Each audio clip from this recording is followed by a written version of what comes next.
finish form 4? Maranga, simama hapa. Where is she? Kuja hapa, come. When did you finish form 4? Eh? You are in form 4.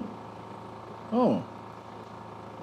Now you are seated here, you are busy, your business is coming around and seducing girls, being seduced. This girl has not finished secondary school, but she has written a book.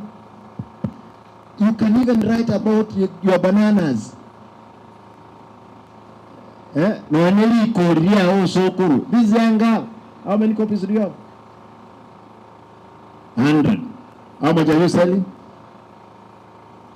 Are you sure? Don't take advantage of me. 500 shillings. Okay, all the 100 books, I'll give you 50,000.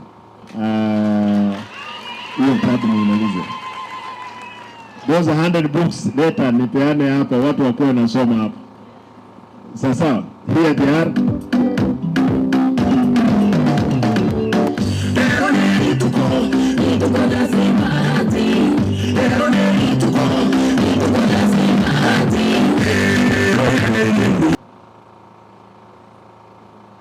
Kibabe girls. Kibabe na aliyotoka. Nyamira.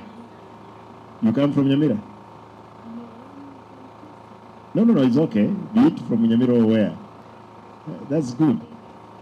You studied Nyamira. Sasa, is your parent here? Sasa tukupea pesa utafikaje nayo nyumbani? Uko na simu? Nitatuma hiyo M-Pesa, sitaki nipewe, kuna wakora hapo. We'll give you 50,000 kwa hizi vitabu. Na hizi vitabu zinapewa na, kama kuna watu hapo wako na watoto primary. Hebu weka juu. Hata nyinyi pia kumba muko. Okay, tutapeana hizi vitabu. My donation to Ajiry Center, mtapeana the 100 copies huyu msichana ametuletea. Sasa